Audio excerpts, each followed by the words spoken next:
औज़ुबिल्लाहि मिनश्शैतानिर्रजीम बिस्मिल्लाहिर्रहमानिर्रहीम।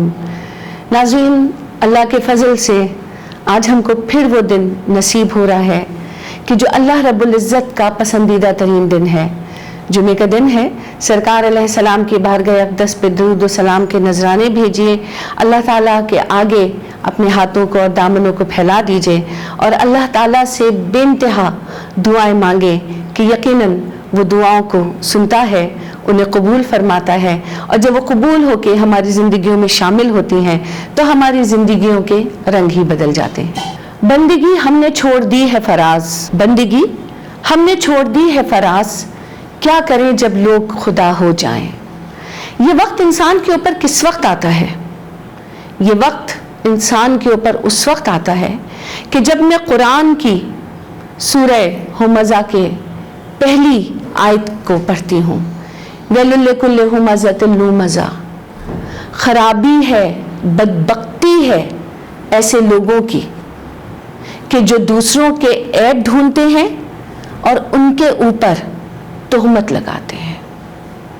जो इस आयत को सोचिए और फिर अपने आप से ये सवाल कीजिए कि हम दिन में कितनी मर्तबा ये काम करते हैं बगैर सोचे समझे। हमें पता ही नहीं चलता कि हमने कब ऐब ढूंढना शुरू किए। अक्सर तो हम सिर्फ गैदरिंग्स में बैठकर अपनी बातों में कुछ मजा पैदा करने के लिए दूसरों के अंदर ऐब ढूंढना शुरू कर देते हैं, दूसरों के ऊपर तोहमत लगाना शुरू कर देते हैं और भूल जाते हैं कि अल्लाह रब्बुल इज़्ज़त कलाम पाक में ये फरमा रहे हैं कि ऐसे लोगों के लिए खराबी है, बदबख्ती है, तबाह हो जाएंगे वो लोग जो ये काम करते हैं। मगर हम ये नहीं समझते। हम नाउज़ुबिल्लाह अपने आप को, अगर मैं अपनी और आपकी बात ना करूं, अल्लाह का शुक्र है, लेकिन मेरे इस प्यारे मुल्क में हजारों लोग ऐसे हैं जो मैंने शेर पढ़ा था कि नाउज़ुबिल्लाह वो अपने आप को खुदा समझने लगते हैं और खुदा समझ के उनका जो दिल चाहता है वो दूसरे के नाम के आगे लगा देते हैं। अल्लाह ताला ने जिन गुनाहों को सख्त नापसंद फरमाया है कि सरकार अलैहिस्सलाम फरमाते हैं कि 4 चीजें ऐसी हैं कि जो मुसलमान नहीं कर सकता। अब ये बातें जब मैं यहाँ बयान करूंगी ना तो हमारे मुसलमान होने पे भी क्वेश्चन मार्क आ जाएगा कि 4 चीजें ऐसी हैं जो एक मुसलमान की दूसरे मुसलमान के ऊपर हराम है, उसको नहीं करनी है बहैसियत मुस्लिम। नबी करीम सल्लल्लाहु अलैहि वसल्लम ने फरमाया कि एक तो मुसलमान का अकीदा कि कलमा गो कि जिसने ला इलाहा इल्लल्लाह मुहम्मदुर रसूलुल्लाह पढ़ लिया, अब तुम उसके अकीदे के ऊपर इल्जाम नहीं लगा सकते। तुम उसकी किसी हरकत की वजह से उसे ये नहीं कह सकते कि ये तो काफिर है। वो उसका और मेरे रब का मामला है। दूसरा ये कि तुम किसी की जान के दर पे नहीं आ सकते, यानी कि एक मुसलमान की जो जान है वो दूसरे मुसलमान के लिए हराम है। आप समझ ही गए होंगे कि हम किस तरह से अपनी जरा जरा सी अनाओं के पीछे मुब्तला होके किसी मासूम का, किसी बेगुनाह का खून बहा देते हैं। काफिर मुसलमानों को मारने के लिए मर गए हैं, क्या मुसलमानों ने भी मुसलमानों को मारना शुरू कर दिया है? तो दूसरी बात तो ये हो गई कि तुम उनकी जान के मुहाफिज हो। फिर तीसरी बात ये कि एक मुसलमान दूसरे मुसलमान के माल का मुहाफिज है कि जिस तरह तुम अपने माल की हिफाजत करते हो इसी तरह तुम्हें दूसरे मुसलमान के माल की हिफाजत करना है।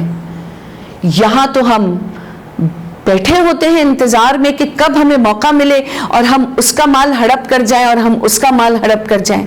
न सगा भाई सगे भाई को देखता है, न औलाद अपने बाप को देखती है। अक्सर माँ बाप में लड़ाई हो जाती है तो वो बच्चों को नहीं देखते हैं। जिसको देखो वो एक दूसरे को उसका माल गजब करने के, उसको हड़प करने के, उसको नोचने और घसोटने के दर पे।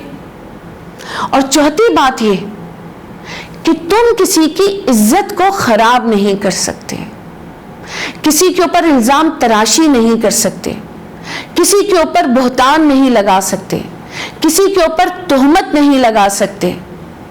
یعنی کہ جھوٹا الزام نہیں لگا سکتے۔ سرکار علیہ السلام نے فرمایا یہ 4 چیزیں ایک مسلمان جو ہے وہ دوسرے مسلمان کے اوپر حق رکھتا ہے، مگر ہماری کیا مثال ہے؟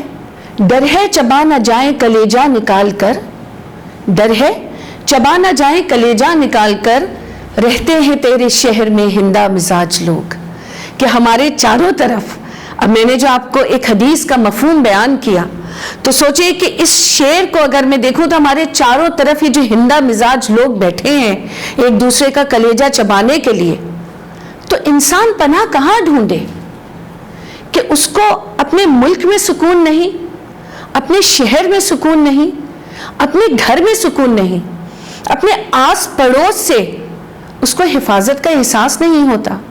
اگر بھی چند دنوں ہوئے والے واقعے سے میں دیکھوں کہ اس معصوم سے بچے جازم کو کس بات کے اوپر مار دیا گیا، ایک 17-18 سال کا بچہ، ماں باپ نے کتنی امیدوں کتنے پیار سے پالا ہوگا، ماں دیکھ دیکھ کے اس کو جیتی ہوگی، باپ اس کو دیکھتا ہوگا تو اس کا سر فخر سے بلند ہوتا ہوگا، وہ سوچتا ہوگا میری لاٹھی جوان ہو رہی ہے، میرے بڑھاپے کا سہارا، میرے گھر کی خوشیاں، بہنوں کا بان، بھائیوں کا پیارا، کس بات کے اوپر اس بچے کو مار دیا گیا۔ اور یقین جانے حکومت وقت سے کہوں گی،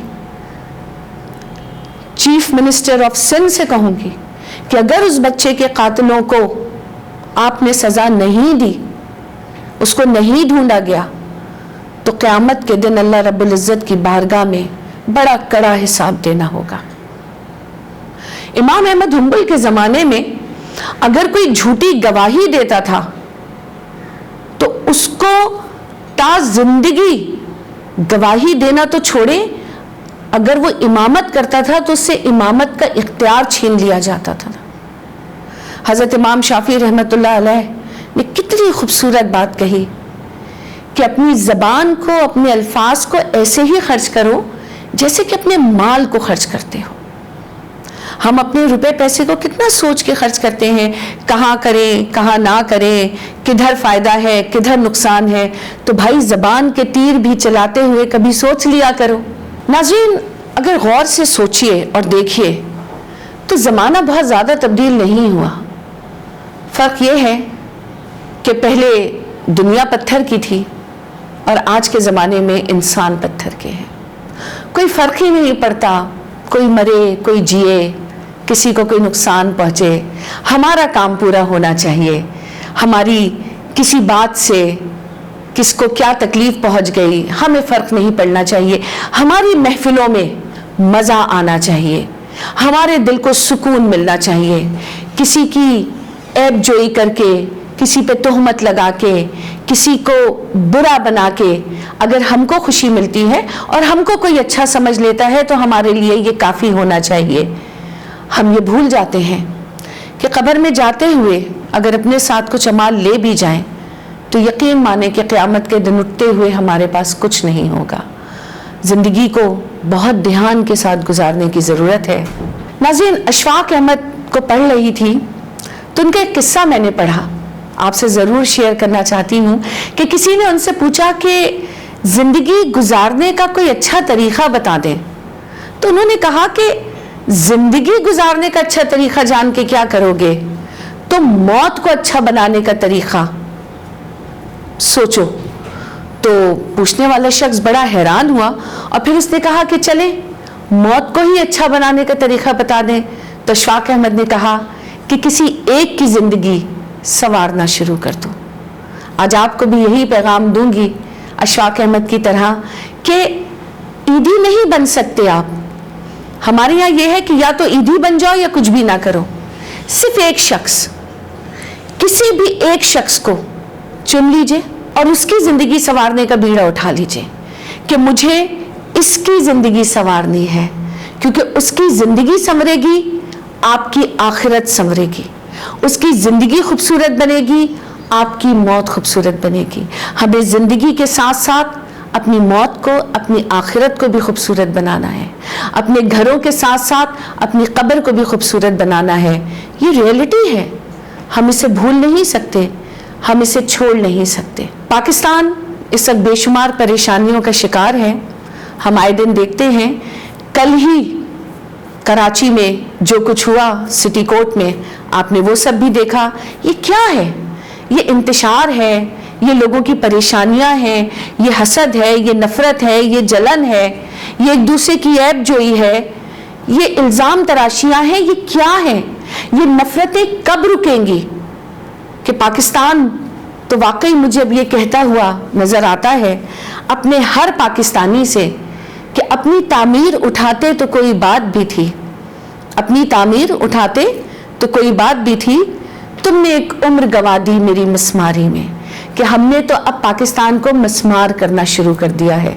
मैंने पहले भी आपसे कहा था कि ये ज़मीन भी है, ये छत भी है, इसकी हिफाजत कीजिए। ये नहीं रहा खुदा न खास्ता तो हम कहीं के नहीं रहेंगे। आज ये फैसला कर लीजिए कि ज़िंदगी भी अच्छी बनानी है, आखिरत भी अच्छी बनानी है, और किसी एक शख्स को चुनना है। और जो टीचर्स हैं वो जब क्लास में जाते हैं, क्योंकि मैं खुद एक टीचर हूँ, खुद पढ़ाती हूँ, तो किसी एक बच्चे की भी अगर ज़िंदगी आपकी वजह से संवर गई ना, तो आने वाली एक नस्ल संवर गई। आपका काम हो गया। किसी को एक रोटी खिला दीजिए, 10 रोटियां नहीं खिला सकते, छोड़ दें। और आजकल के तो हालात भी ऐसे हैं कि एक रोटी ही खिला दीजिए, तो वो एक रोटी आपकी ज़िंदगी को ज़रूर बदलेगी। कोशिश यही थी कि कोई अच्छी बात डिलीवर हो सके और कुछ मेरे अंदर और कुछ आपके अंदर अच्छी तब्दीली आ सके। जुमे का दिन है, दुआओं में बहुत याद रखिएगा। अल्लाह मेरा, आपका, अहले पाकिस्तान का, अहले आलम इस्लाम का हामी और नासिर हो। रमज़िया को इजाज़त दीजिए। अस्सलामु अलैकुम व रहमतुल्लाहि व बरकातुहू।